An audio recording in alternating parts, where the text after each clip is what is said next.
Наша сегодняшняя лекция будет посвящена политической активности женщин в раннесредневековой Абхазии. Всплеск интереса к женщине в истории, наблюдающийся в современной медовистике, обусловлен популярностью политической и исторической антропологии, истории ментальности. Отмечено, что в средневековых источниках женщины упоминаются гораздо реже, чем мужчины. Но, несмотря на это, у нас есть свидетельства о политической активности женщин в раннесредневековой Абхазии. Конечно, речь идет прежде всего о женщинах высокого социального статуса, представительницах правящей династии, чьи стратегии были настолько заметны в политической сфере, что не могли не быть упомянуты на страницах источников. В источниках по истории Абхазии первым упоминанием о женщине мы можем считать упоминание о матери основателя Абхазского царства Леона. В летописи Картли говорится о том, что Леон был сыном дочери хазарского царя. Именно родственные связи с хазарами помогли Леону освободиться от византийской зависимости. Прямо говорится о том, что он использовал для этого силу хазар. К сожалению, источники не сохранили нам имя матери Леона. Также безымянной осталась и вдова царя абхазов Георгия I, которую летописец считает одним из главных действующих лиц заговора, который был направлен на недопущение к власти законных наследников престола Тинена и Баграта и возведение на престол Иоанна Шавлийского. Этот заговор имел место быть в 60-х годах IX века. Заговорщики имели успех, потому что только через 20 лет Баграту, законному наследнику, удалось отвоевать отцовский престол.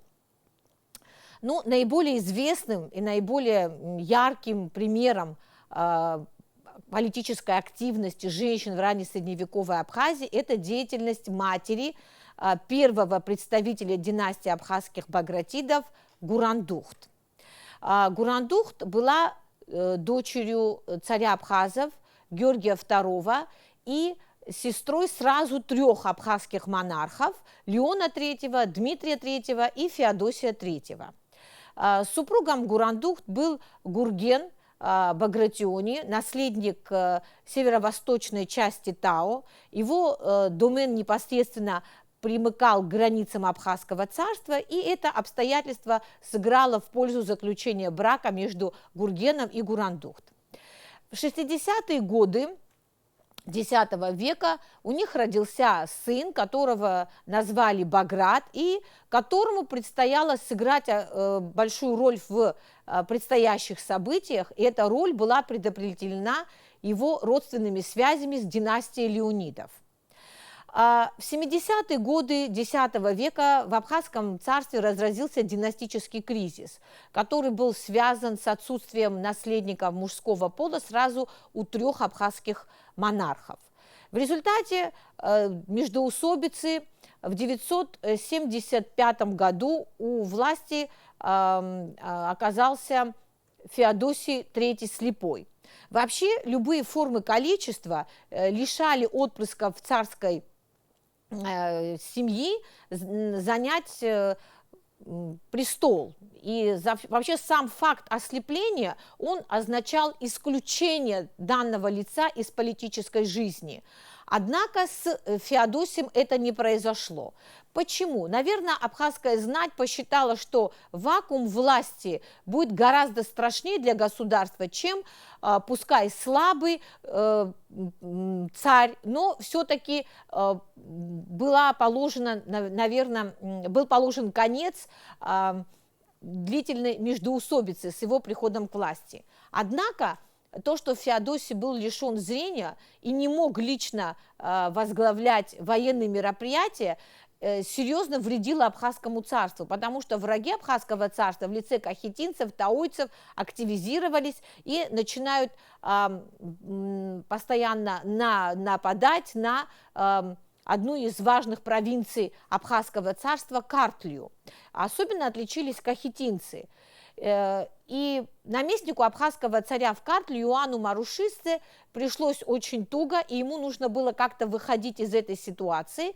И он решил обратиться к правителю Тао-Кларджетии Давиду Карапалату с просьбой предоставить возможность его приемному сыну Баграту, это речь идет о сыне Гурандухт и Гургена, который был усыновлен правителем южной части Тао Давидом, отпустить Баграта в Картлию для того, чтобы передать ему власть над этой территорией. Просьба была услышана, и вскоре Баграт вместе со своими родителями, с Гургеном и Гурандух в сопровождении приемного отца Давида прибыли в Картлию. Источник говорит о том, что права Баграта на эту территорию обосновывались его связью с династией Леонидов, поскольку мать его, Гурандух, являлась абхазской царевной. Однако после того, как Давид покинул Тао, покинул Картлию, в очередной раз Картлия подверглась нападению со стороны кахетинцев, и Баграт вместе со своими родителями был уведен в плен в Кахетию.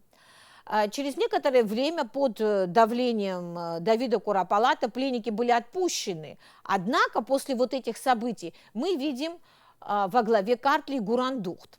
То есть на власть в Картлии переходит Гурандухт. Подробности мы не знаем, но, скорее всего, случилось то, что политические традиции оказались на стороне абхазской царевны. Ее принадлежность династии Леонидов сыграла важную роль в том, что картлийская знать, которая уже с небольшими перерывами почти 150 лет находилась под управлением дома абхазских царей, захотела видеть во главе Картлию женщину, но представительницу династии Леонидов, а не представителя другой династии Багратидов, даже если он имел отношение к Леонидам через свою мать. Какие события произошли дальше? В 70-х годах X века династический кризис в Абхазском царстве был разрешен путем вступления в действие матрилатеральной традиции, то есть когда в условиях отсутствия прямых безусловных наследников по мужской линии вступает в действие правило, что призываются на престол потомство представительниц данной династии, выданных замуж за рубеж. В Абхазское царство был приглашен Баграт, и он вместе со своим отцом Гургеном прибыл в Кутаиси, однако не шла речь о его немедленном воцарении. В течение 2 лет, вероятно, к нему присматривались, и когда абхазская знать, представители боковых ветвей династии Леонидов, таковы наверняка существовали, посчитали его приемлемой кандидатурой, равноудаленной от различных аристократических кланов, существовавших в Абхазском царстве. Около 978 года он был провозглашен царем абхазов, а его дядя Феодосий был смещен. Первым военным мероприятием, которое предпринял Баграт, это был поход на Картлии. Потому что Картлия все это время продолжала находиться в руках его матери. Трудно сказать, в каком качестве она осуществляла власть все это время, в качестве наместницы царя абхазов, либо ее статус как-то по-другому мог быть обозначен. Но картлийская знать ей подчинялась, и формально эта территория продолжала оставаться под властью Леонидов. Но с приходом к власти Баграта, вероятно, он посчитал, что ему будет лучше, чтобы Гурандух находилась рядом с ним, и совершил он поход в Картлию, и надо сказать, что картлийская знать оказала сопротивление. На подступах к Мугриси произошло сражение, в котором Баграт одержал победу, занял столицу Картлию Плесцихи, и, как говорит источник, не позволил далее своей матерью управлять Картлией и забрал ее с собой в страну абхазскую. На протяжении всего царствования Баграта II, а почему мы говорим Баграт II, это исходя из дивана абхазских царей, первый представитель династии абхазских багратидов Баграт II. Так вот, на всем протяжении царствования Баграта его мать играла очень большую роль. Она не была исключена из политической жизни, даже несмотря на то, что между ними были противоречия, о чем, как я уже говорила, и летопись Картли сообщает об этом нам и эпиграфическая надпись из Атенского Сёни на армянском языке, выполненная Гержумом, сыном Ярослана, и которая датируется 982-986 годами. Все равно Гурандухт была важна для Баграта. Почему? Потому что легитимность его прав на управление Абхазией проистекала из родства с династией Леонидов. Поэтому имя Гурандухт фигурирует на чаше для причастия из Бедийского храма вместе с именем ее царственного сына. Также Гурандухт упоминается и в надписях Кутаисского храма, который был построен по приказу Баграта. Также мы знаем, что в храме Кумурдо есть изображение Гурандухт.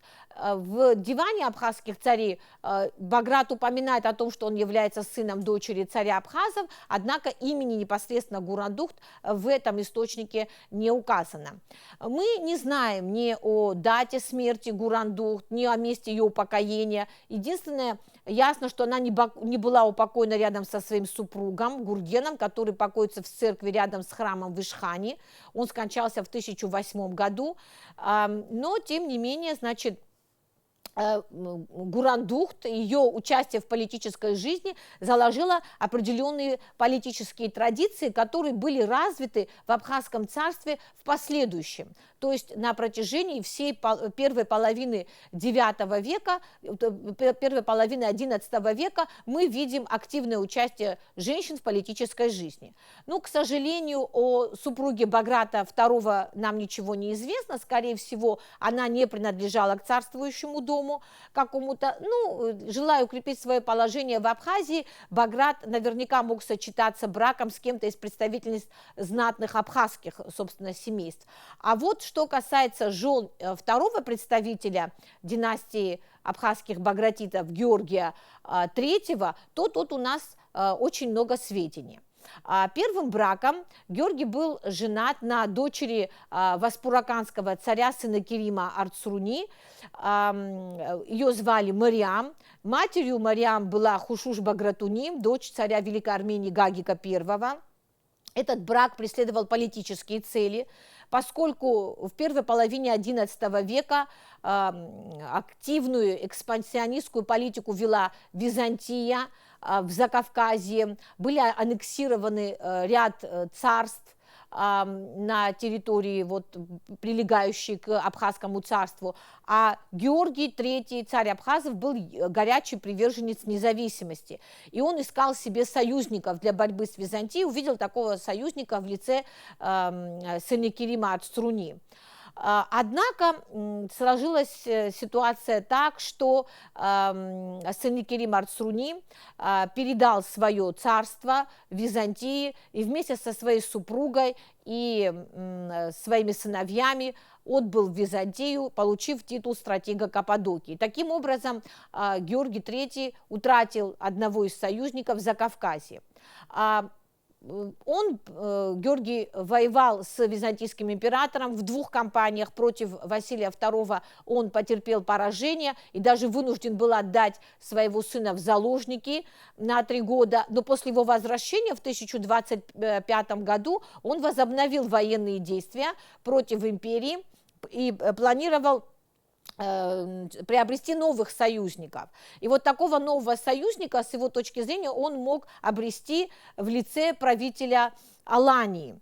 Но в средние века договоры между государствами, союзы между государствами устанавливались путем совершения браков между представителями правящих домов. Поэтому брак с Мариам Арцруни был прекращен, и Георгий вступил в новый брак с дочерью правителя Алании Алдой. Конечно, для развода с Мариам ему нужны были какие-то веские основания, потому что этот брак был церковный. И трудно сказать, какой предлог был выбран для этого. Тем не менее, развод с Мариам состоялся, и значит, во втором браке у Георгия родился сын Дмитрий, чьи права на престол не подвергаются сомнению летописцам. То есть этот брак был законный. Однако буквально в 1027 году, в лета почти молодые, как говорит летопись Картли, Георгий III скончался. И ситуация, конечно, в Абхазском царстве обострилась, потому что две вдовствующие царицы, будем так говорить, и два сына. Сын от первого брака, которому в это время было 9 лет, это Баграт III, и совсем малолетний Дмитрий, сын от Аланки Алды. Противостояние было весьма жестким, и были аристократические кланы и группировки, которые поддерживали Мариам, и те, которые поддерживали Алду. И вот политическая активность самих женщин и Мариам, и Алды фиксируется источниками. Мариам, проявив недюжие дипломатические способности, отправилась в Константинополь на переговоры с византийским императором Романом III Аргиром. Надо сказать, что этот шаг шел вразрез с внешнеполитическим курсом, который проводил ее покойный супруг. Его политика была ярко антивизантийской. Однако для укрепления позиций своего сына она решилась на переговоры с Византией. В этих переговорах ей должно было помочь то, что ее отец и братья давно уже находились в Византии, находились на службе империи. В результате переговоры были проведены успешно, поскольку Мариам привезла своему сыну титул Куропалата, высокий византийский титул, а также невесту. В жены Баграту была выдана племянница византийского императора Елена. После этого позиции Баграта укрепились, потому что стало понятно, что он имеет определенную поддержку со стороны византийского императора, с которым теперь состоял в родственных отношениях. Однако буквально через год молодая царица Елена скончалась, и после этого отношения между Абхазским царством и Византией ухудшились. И тут, пользуясь этим моментом, противостоящая группировка во главе с Алдой, они предприняли практически тот же дипломатический ход, который годом раньше предприняла Мариам. Они теперь, в свою очередь, попытались заручиться поддержкой византийского императора. Но более того, Баграт III вступает в новый брак, и его избранницей становится дочь значит, осетинского правителя Бурена, что явно как раз свидетельствовало о том, что так же, как и его отец Георгий, он ищет союзника на Северном Кавказе. Но у Алды, видимо, не хватило столько способностей в деле дипломатическом, и тут по-другому завершилась ситуация, не так, как с Мариам и Багратом, потому что, чувствуя, что не имеет достаточно сил для того, чтобы бороться за престол в Абхазском царстве, Алда сочла за благо передать патримоний своего сына Дмитрия под юрисдикцию Византии. То есть, если летопись Картли говорит о том, что эта передача была произведена непосредственно Дмитрием, то византийский источник в лице Иоанна Скилица, он ближе к истине. Почему? Потому что все-таки Дмитрий был малолетний, и многие политические решения, естественно, за него принимала мать. В результате Анакапийская крепость, ее окрестности, так называемый Анакапийский удел, перешел под юрисдикцию Византии и оставался под ее юрисдикцией с 1033 по 1072 год, то есть практически 49 лет. В Анакапийской крепости в скорости уже обосновалась византийская администрация, однако Алда продолжала проживать в Византии, потому что эпиграфика нам дает основание полагать, что Алда не переехала в Византию, так как это сделал ее сын, потому что строительная надпись, датированная 1046 годом, упоминает ее имя. Это имеется в виду строительная надпись непосредственно в Анакапии обнаруженная. Ну, сейчас мы коснулись с вами судьбы двух цариц. Хотелось бы поговорить о том, что значит, в браке Георгия III и Мариам, помимо наследника и будущего царя Баграта, также родились 3 дочери – Гурандух, Ката и Марфа, или Марта. Младшая дочь скончалась во младенчестве, а вот судьба старшей очень интересна. К сожалению, о ней известно гораздо меньше, чем о ее тезке, ее прабабушке Гурандух, о которой мы с вами говорили, но ее политическая деятельность, ее судьба не менее интересны. Гурандух появилась на свет где-то между 1019 и 1025 годами. И, конечно, не могло на ее судьбе, на формировании ее личности не сказаться и ранняя смерть отца, и перипетии начального царствования ее брата Баграта. И перед ее глазами был яркий пример вовлеченности женщины в политические дела. Это ее мать Мариам. Поэтому нет ничего удивительного, что и ей пришлось сыграть важную политическую роль в истории Абхазского царства. Ее имя впервые упоминается в источнике в связи с политическим кризисом. Но надо сказать, что очень часто историки обратили на это внимание, имена представительниц правящей династии начинают в источниках упоминаться в периоды политических кризисов. То есть женская политическая активность в этот период возрастает. Так вот, самым, наверное, длительным, болезненным противостоянием в период правления Баграта III было противостояние его с мятежным воеводой Кылдекари Липаритом. Во время малолетства Баграта он значит, весьма укрепился, обзавелся надежными связями в Византии и внутри страны, и не хотел подчиняться приказам Баграта. Этот конфликт углублялся, пока в конце 30-х, начале 40-х годов не перерос в вооруженное противостояние. Липарит дважды пытался привести к власти Дмитрия Накопийского при помощи византийцев. Это ему не удалось. Однако часть территории Абхазского царства, так называемые верхние земли, оказались под управлением Липарита и вышли из-под юрисдикции царя абхазов Баграта. Под давлением обстоятельств Баграт решил отправиться на переговоры в Константинополь. Его сопровождала в этой поездке мать, царица Мариам. Пребывание Баграта в Константинополе затянулось на долгих 3 года. Это скорее даже было похоже на заложничество, чем на ведение переговоров. В это время, то есть во время отсутствия Баграта, Липарит, который де-факто осуществлял власть над частью территории Абхазского царства, но в силу того, что не принадлежал к правящей династии, естественно, не имел никаких юридических на это прав, он обратился к супруге Баграта, царице Бурене, с предложением передать ему на воспитание малолетнего наследника престола Георгия.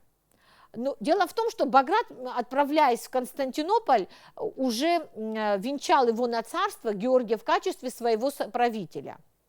Конечно, такое решение болезненное Борена не могла принять в одиночку, не проинформировав своего супруга, не посовершавшись со своим окружением. Однако, видимо, настолько была серьезная ситуация, которая, вероятно, грозила и военными какими-то акциями со стороны Липарита, возможно, совместно с византийцами, что было принято решение о передаче Георгия Липариту. Но был найден своеобразный компромисс. Липарит был назначен воспитателем, а опекуном Георгия была назначена его тетя Гурандух, то есть сестра его отца. Ну, надо сказать, что то, что передали Георгию Липариту, это, конечно, был шаг вынужденный и для Абхазского царства, и для Абхазского царя невыгодный.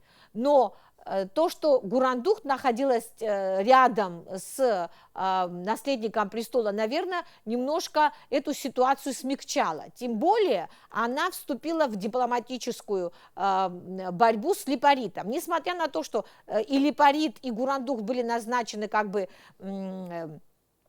воспитателем, соответственно, опекуном Георгия, их политические программы были разными. Если в летописи Картли прямо говорится, что Липарит добивался того, чтобы Баграт как можно дольше находился в Византии, то Гурандух вела борьбу за скорейшее возвращение царя из Византии. И тут очень важный момент. Вот каким образом Гурандухту удалось эту войну, эту борьбу вести с могущественным вельможей на равных? Знаем мы, что Липарит пользовался особым благоволением со стороны византийского императора Константина IX Мономаха.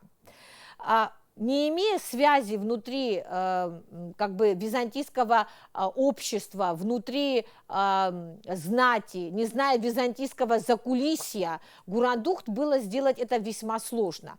Вместе с тем, если на поле брани не удалось Липарита обыграть, то вот на дипломатическом поприще удалось это сделать. Царю Баграту разрешили имперские власти вернуться на родину. И в армянском переводе «Жизни Грузии», так называемой Картлис Ховреба, говорится о том, что император Константин Мономах отпустил Баграта с условием, что Гурандухт вернется в Константинополь. То есть в данном случае мы должны предполагать, что Гурандухт какое-то время проживала в Константинополе ранее, возможно, в качестве заложницы. Мы знаем, что в Константинополе в качестве заложников проживали и представители, там, скажем, болгарской знати, аланской знати, и также и представителям династии Леонидов приходилось, и Багратидов быть в качестве заложников. Так что, возможно, и Гурандухт в свое время тоже побывала в качестве заложницы в Византии. Поэтому она хорошо ориентировалась в придворных кругах и смогла добиться возвращения Баграта на родину. В летописи говорится, что возвращение царя было радостным, масштабным событием. И несмотря на то, что противостояние продолжилось, и с возвращением Баграта не прекратилось это противостояние с Липаритом, но все равно это привело к тому, что знать так называемых верхних земель, она стала тяготиться властью калдыкарского воеводы.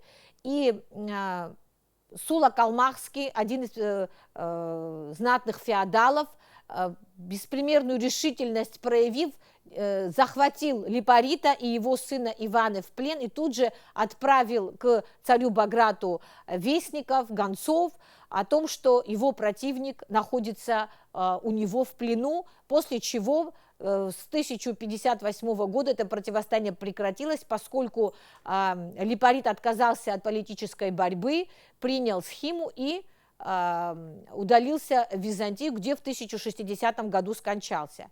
Все это время, даже после возвращения Баграта из Константинополя, Гурандухт находилась рядом со своим племянником, опекая его, об этом нам говорит летопись. И, кстати, в летописи Картли единственное описание женщины связано именно с личностью Гурандухт. Летописец пишет, что она была преисполнена всех благ, умна, щедра, прекрасна на вид и исполняла ревностно богослужение. То есть летописец идеализирует Гурандухт, приписывая ей все качества, желанные для высокородной женщины.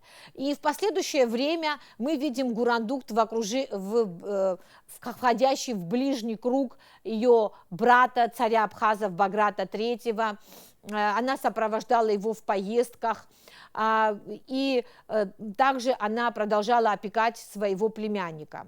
О дате смерти Гурандухт нам неизвестно, но летописец рассказывает о последних днях жизни Баграта III и вкладывает в его уста такие слова, обращенные к матери царицы Марьям: «Мать, жалко мне тебя, потому что все рожденные тобой ушли раньше тебя». То есть можно предположить, что на этот момент Гурандухт уже была усопшей.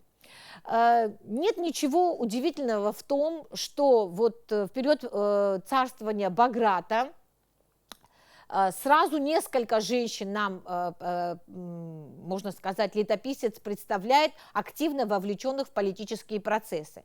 Вот посмотрите, мать Баграта, царица Марьям, пользуется огромным авторитетом, она являлась одной из самых влиятельных политических фигур. Она разделяла тяготы своего сына во время его вынужденного пребывания в Константинополе. Его супруга, царица Борена, осуществляет власть в Абхазском царстве в период отсутствия мужа.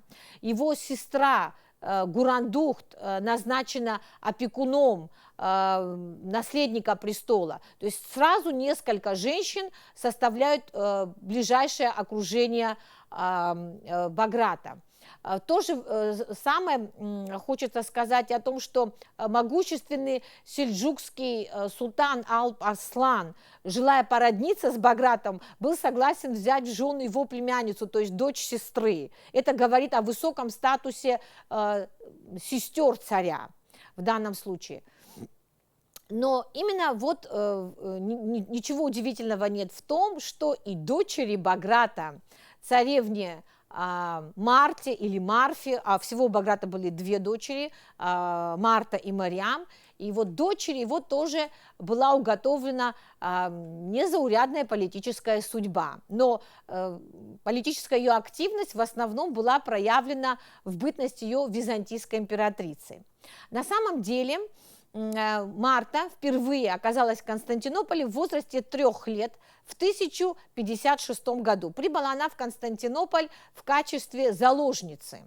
То есть, когда ее отец возвратился из вынужденного долгого пребывания в Константинополе в качестве заложницы, несмотря на то, что Константин Мономах хотел, чтобы Гурандухт вернулась в Константинополь, на самом деле туда была отправлена малолетняя Марта. Когда Марта прибыла в Константинополь ко двору императрицы Феодоры, в это время Феодора являлась императрицей, пребывание ее было весьма кратким, потому что вскоре после ее прибытия, в августе 1956 года, императрица скончалась. И по преданию Георгий Святогорец тогда сказал: «Воистину, царица вышла и царица вошла». То есть пророчествовало, что когда-то Марфа тоже станет византийской императрицей. Действительно, через 9 лет Марфа или Марта прибыла в Константинополь уже в качестве невесты наследника византийского престола, которого звали Михаил, и принадлежал он к династии Дуг. Известно, что абхазскую царевну в Константинополь сопровождала большая делегация, в которую входили, к примеру, Петр Патрикий или архиепископ Бедийский Иоанн. И через короткое время абхазская царевна стала женой наследника престола. Скорее всего, бракосочетание произошло несколько позже, в 1071 году, когда после битвы при Манцикерте византийцы потерпели очень тяжелое поражение, император Роман Диоген был свергнут, и на византийском престоле оказался муж, супруг абхазской царевны Михаил. В 1074 году у них родился наследник, который был назван Константином. Семилетнее правление Михаила Дуки было не очень удачным, потому что это был человек, больше склонный к литературным студиям, чем к политике, тем более никаких полководческих талантов за ним не наблюдалось, а Византии приходилось в это время вести войны сразу в нескольких направлениях, и на юге, и на западе, и на востоке, и поэтому неудивительно, что произошел государственный переворот, и в 1078 году пришел к власти Никифор Ватаниат, узурпатор. Для того, чтобы легитимировать свое положение, Никифор Ватаниат решил жениться на супруге своего предшественника. Если с политической точки зрения этот брак выглядел вполне логичным, то с церковной точки зрения, конечно, он был весьма сомнительным, потому что была жива супруга Ватаниата, а супруг Марфы, правда, удалился в монастырь, где позже сделал карьеру в качестве митрополита Эфесского. Но брак был совершен, и Марта поставила условие, чтобы ее сын от брака с Михаилом Дукой был объявлен наследником Ватаниата, что и было сделано. То есть вообще Марта на протяжении всей своей политической карьеры боролась за права своего сына. Конечно, не забывала она и о своей родине, она, значит, способствовала возвращению Анакапийской крепости под власть ее брата. Ее брат Георгий стал царем Абхазов в 1072 году после смерти своего отца. Также он удостоился титула кесаря благодаря стараниям сестры. Но через некоторое время Никифор Ватаниат передумал и решил сделать своим наследником одного из своих родственников, некого Синадина. Узнав об этом, Марта, не задумываясь, вступила в заговор против своего супруга. Этот заговор был организован братьями Комнинами, Исааком и Алексеем, и Марта этот заговор поддержала, в результате чего Никифор Ватаниат в 1081 году был свергнут. Опять же, пришедший к власти, Алексей Комнин обещал Марте, что ее сын Константин будет объявлен его соправителем, что и было сделано. Однако в скорости, после рождения у Алексея Комнина своего сына Иоанна, этот договор был аннулирован, и Константин лишился возможности унаследовать, значит, императорский титул. Вместе с тем, чтобы как-то сгладить ситуацию, Алексей Комнин отдал на воспитание Марте свою дочь Анну. Анна – это первая женщина-историк, Анна Комнина, которая в своем труде воспела красоту абхазской царевны. Надо сказать, что все византийские авторы, и Анна Комнина, и Михаил Псел, все едины во мнении, что Марфа обладала невероятной красотой, и это тоже как бы способствовало успеху ее политической карьеры. Однако после того, как в возрасте 21 года ее сын Константин скончался, Марфа решает покинуть как бы мир, удалиться в монастырь. Она принимает монашество и в дальнейшем проживает жизнь, полную духовных исканий. Она находилась в переписке со многими религиозными деятелями, например, с Феофилактом Охридским, и была упокоена, скорее всего, по мнению большинства авторов, на горе Папикион около 1105 года. Возможно, в дальнейшем ее прах был перенесен в Константинополь или в Иерусалим. Значит, таким образом, мы можем сделать вывод, что представительницы правящей династии Абхазского царства, вне зависимости от их статуса, то есть это в равной степени и матери, и супруги, и сестры, и дочери монархов обладали весьма заметными социальными капиталами. То есть они принимали участие в принятии политических решений, в установлении политических связей, в передаче крови. И несмотря на, вопреки представлениям о маскулинности идеала правителя в средние века, в реальности женщины имели возможность играть большую роль в государстве, и не только в форме закулисных каких-то интриг, но и в форме материнского регенства и опекунства. О том, какими были женщины в ранней средневековой Абхазии, интересно знать не только значит, в рамках гендерной истории, но и в рамках политической, культурной истории нашего Отечества.